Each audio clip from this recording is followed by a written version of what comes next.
She gave a present to each grandchild except my daughter, so my husband did what he had to do. My daughter was sitting on the edge of the sofa, legs dangling, eyes full of hope.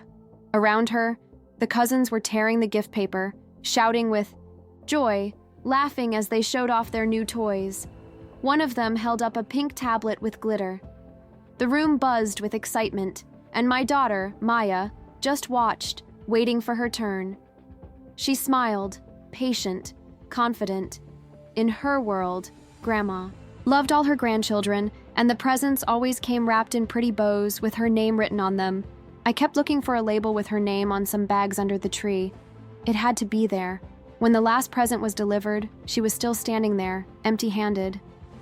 She looked up and in a low voice whispered, "Has Grandma forgotten me?" I turned to Margot, my mother-in-law, and asked calmly, "Does she have another present? Maybe I missed it?" She didn't even hesitate.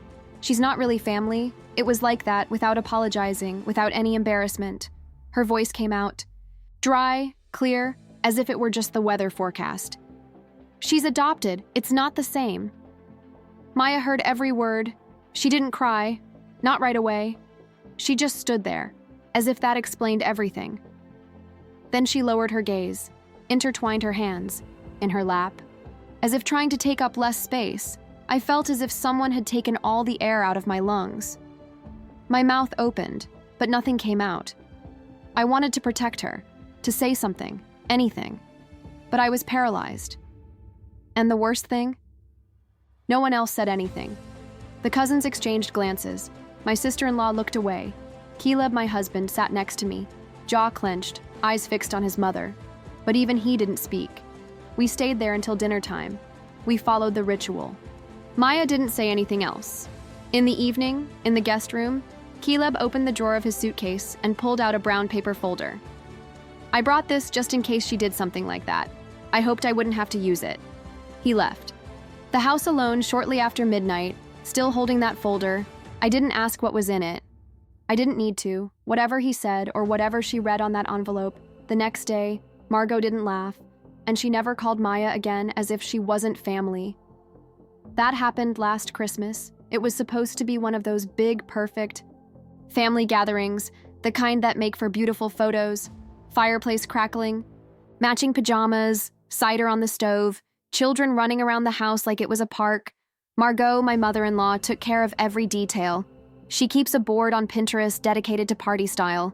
She's the type who puts cloth napkins folded, like Christmas trees, and identifies each cheese on the board with a mini chalkboard.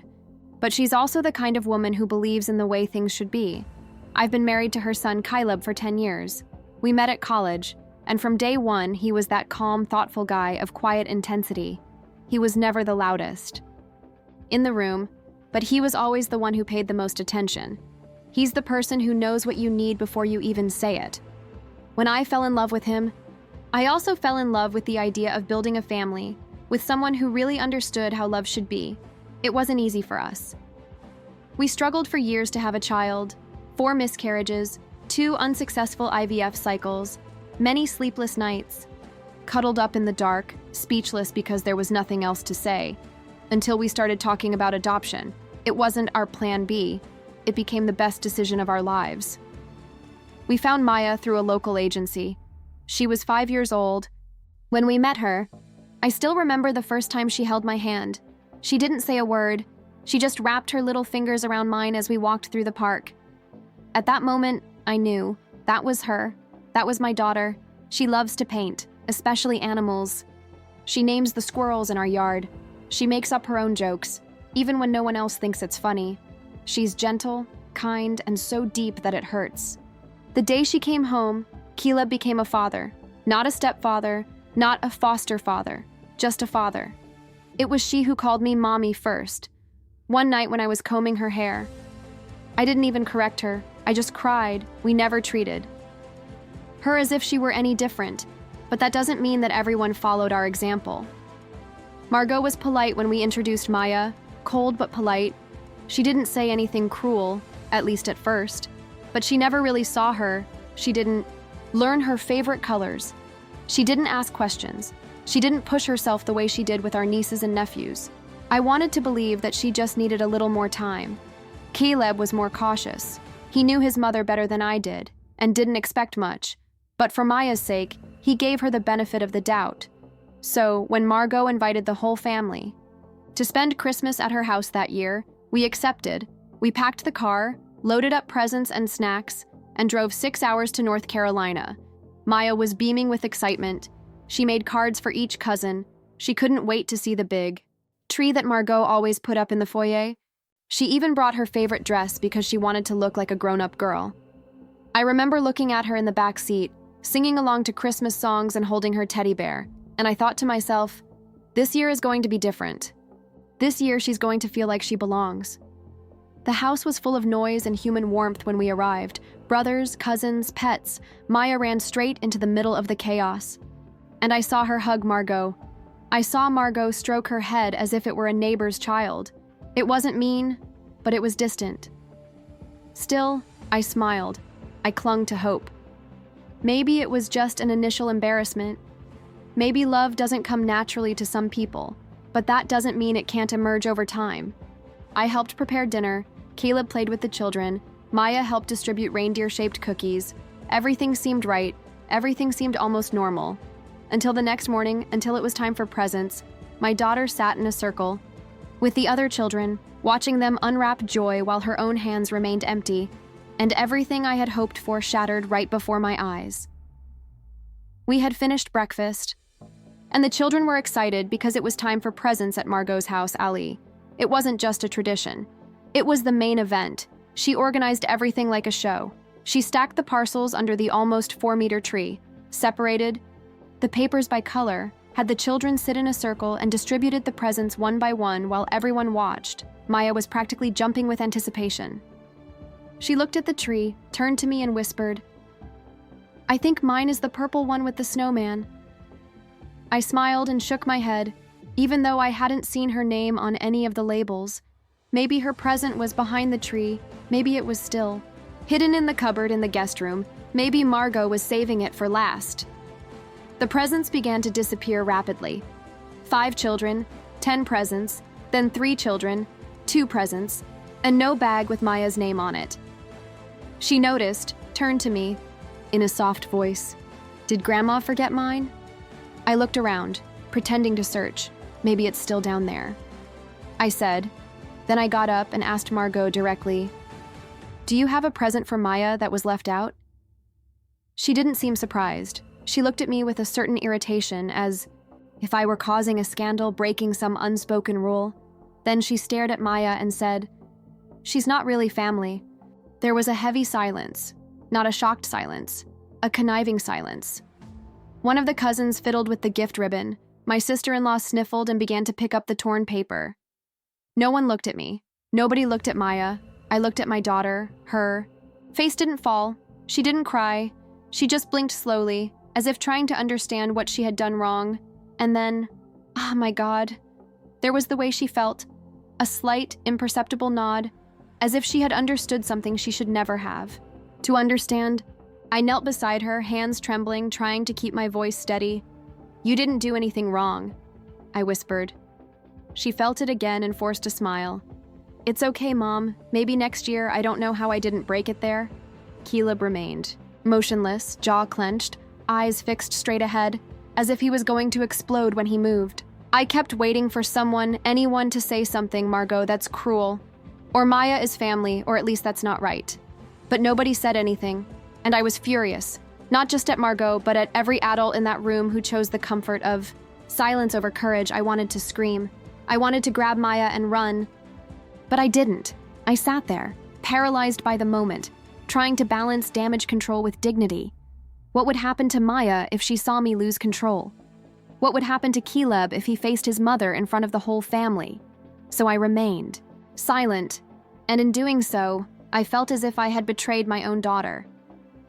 Later, when the room returned to its routine, the children were distracted again, and the adults returned to their coffee and cell phones. I saw Maya disappear quietly into a corner, curled up with her teddy bear, shoulders tense, eyes on the floor. She didn't say another word for the rest of the morning. She didn't ask for a present. She didn't ask why. She just kept that forced little smile. And whenever anyone looked in her direction, She made sure she looked good, but I wasn't. That moment engraved in me a deep, icy fury that I couldn't dispel. I didn't know it yet, but Caleb had already decided what he was going to do.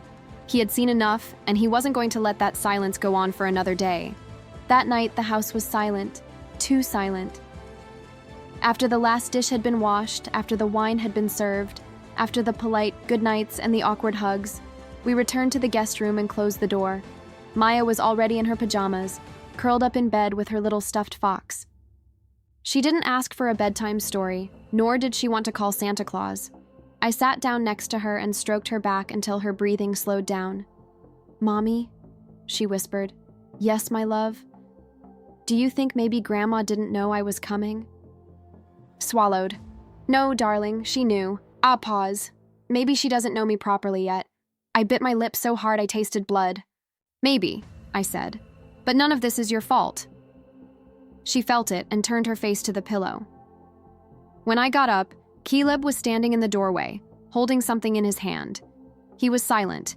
He just looked at our daughter, then at me, and then at the envelope. "It's over," he said in a restrained tone. "I've let my mother say a lot of things over the years. I let it go because it was easier, but I won't tolerate it anymore." He didn't shout. He didn't tremble either. He simply remained, firm and definitive. "What's this?" I asked, pointing to the envelope. He handed me a brown folder. Inside, there was a notarized legal document, an updated will, a scumbag designation, and the formal record of Maya's adoption. "She's not just our daughter at heart," he said. "She's our daughter in every legal document. I've included her in everything." "In everything?" I asked incredulously. "Yes, in the house, in the savings, in the insurance, in the family fund, in everything. She's my daughter in every way that the law recognizes." I felt my legs go weak. "And what are you going to do with that?" I asked. He looked at his watch. Midnight. He grabbed his coat. "I'm going to show her exactly who Maya is." I didn't try to stop him. I didn't even ask him to calm down. I just sat on the bed, listening to the front door creak shut behind him. I don't know what my mother-in-law thought when he showed up unannounced. I don't know if she expected a scolding or an argument, but I know she didn't expect that briefcase. He came into her house, the house he grew up in, and sat down at the kitchen table opposite her. "I didn't come to shout at her," he said. "I didn't come to apologize, I came to make a choice." He slid the folder over to her. Margot opened it and read it in silence. Then he declared, "This is Maya's name everywhere that matters, by law. If you want to continue pretending that she's not family, that's your choice. But if that's your choice, then I'm no longer your son, because I'm not going to raise my daughter." In a family that treats her like a guest, she tried to interrupt him, but he wouldn't let her. She told him how Maya applauded her cousins, how she hugged them and called them grandma, and how she slept thinking about what she had done wrong. Finally, he said, "You have one chance to put this right, because next Christmas, we'll be somewhere else," and then he got up and went back to our room. He didn't say much. He just lay down next to me and held my hand. I couldn't sleep. I stared at the ceiling, just like Maya, thinking about how many times I kept the peace at the expense of my daughter. But something changed that night. Something changed in both of us. We were no longer going to allow silence to protect cruelty, and for the first time in a long time, I felt that we were on the same page, not just as husband and wife, but as parents of those who show up when it matters. The next morning, something seemed different. The house was silent, but not in that peaceful holiday morning way. It was a rigid, tense silence, as if everyone was trying to pretend that nothing had happened, but knew that something had happened. Maya sat at the kitchen table with a mug of hot chocolate that Caleb had prepared for her. She stirred slowly. Humming to herself, her eyes were more alive than the night before, but still tired. I was about to ask her if she wanted to go for a walk when we heard a knock on the guest room door. It was Margot. She didn't look like herself, the usual pose, the restrained smile, the polished perfection. Everything had disappeared. She seemed smaller, somehow, quieter. "May I come in?" she asked. Caleb nodded. I shook my head. She came in, holding a wrapped box, medium size, silver paper, no bow. She walked over to Maya, bent down beside her chair, and placed it in front of her. "I forgot this yesterday. she said. Maya looked at her and then at the box.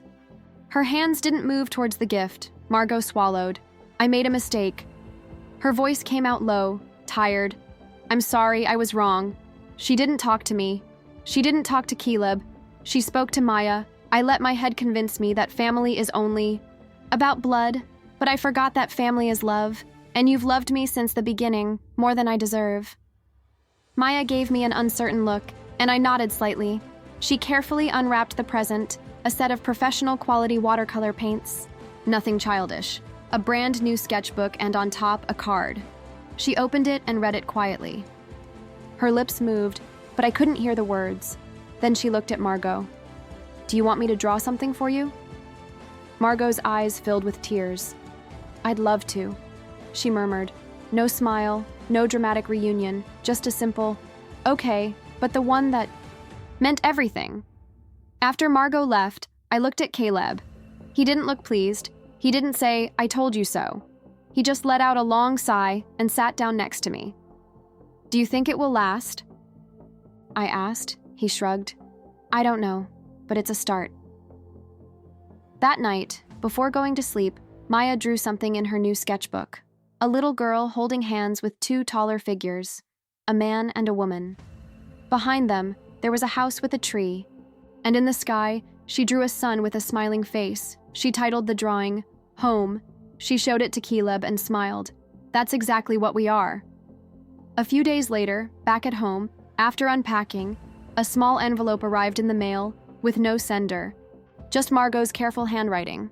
Inside was an old photo of Caleb and his mother. On the back, she had written, Family is what you fight for. Now I see it clearly. Thank you for fighting for it. I didn't expect a miracle. I still don't. Margot is who she is. Proud, stubborn, raised with an idea of family that didn't leave much room for change, but she came up against a limit she couldn't cross without suffering consequences. And Caleb, my calm and thoughtful husband, drew that line with absolute clarity. He didn't shout, he didn't threaten, he didn't shame. He just exposed the truth and let her choose who she wanted to be.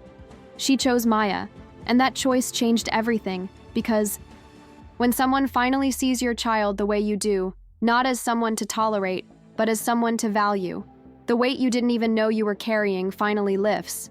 That Christmas didn't end with fireworks, or music, or a tearful movie scene. It ended with a paintbrush in my daughter's hand and a grandmother learning to be a grandmother. That was enough. We didn't talk much on the way home, not because of tension, but for peace, the kind that only comes after something big has passed and leaves you a little different, a little stronger. Maya fell asleep in the back seat with her sketchbook on her lap. I looked back and saw the same drawing, our family, holding hands, now with a new small figure added, a silver-haired woman, very close, an integral part of the image, but not right in the center. I didn't ask who it was, I didn't need to either when. We got home, life went back to normal, school started again. Caleb went back to work, Maya painted every afternoon at the kitchen table, filling page after page with animals, trees, and little girls who looked just like her. One day, she drew a fox sitting at the kitchen table with a cup of tea. When I asked her about it, she smiled and said, That's Grandma, she's learning, and maybe that's what stuck with me the most. Not that Margot changed overnight, not everything, became magic and perfect, but Maya gave her the chance to try again, even after being rejected, even after feeling invisible. She reopened the door just a little and let love try once more. Children forgive in ways that adults don't always understand. I still think about that moment in Margot's living room. The harshness in her voice, the silence that followed, the weight of not having gotten up when I should have. I think of how many times she told me that keeping the peace was more important than facing the pain, but that day taught me something else. Peace without truth isn't peace, it's just pretending. And pretending cost my daughter something she should never have lost even for an instant. The feeling of belonging, the belief that she mattered to the people she called family, that's something I'll never risk again. Since then, things have changed slowly. And not always gracefully. Margot calls more often, asks about Maya's art, sends handwritten cards through the post, sometimes a bit clumsy but genuine. The last one said, I'm proud of the way you see the world. You've made mine bigger. And that's enough for now. Not because we've erased the past, but because we're finally being honest about it. Because now, when Margot shows up, she doesn't just bring gifts, she brings effort, and that's worth more than any shiny wrapping. The truth is that I used to think that family was who raised you, who had your blood or who you married. But today I know it's different. Family is who shows up when it's hard, who look at you fully and say, "You belong to me," without conditions, without exceptions. And sometimes you have to draw a line in the calmest and clearest way so that people can finally see what's right in front of their eyes. My husband didn't raise his voice. He raised his daughter. He reminded me that action is love, that silence can be as loud as cruelty, and that sometimes speaking doesn't mean shouting. It means standing firm and holding the truth in your hands without blinking. And Maya? She reminded me that even after someone hurts you, you can choose grace. Not for that person, but for yourself, because knowing that you belong isn't something you earn, it's something you feel. And now, Maya feels it, not just for us, but even finally, for her grandmother. So when someone asks me what our Christmas was like that year, I tell them that it was the year that something broke, and something better began. It was the year my daughter learned that being loved isn't about being chosen. Once, it's about being chosen again when it matters most. Families are complicated, but their value isn't. You don't have to earn your place at the table. And if you're raising a child, biological, adopted, fostered, or any other way, don't let anyone make you feel like a stranger.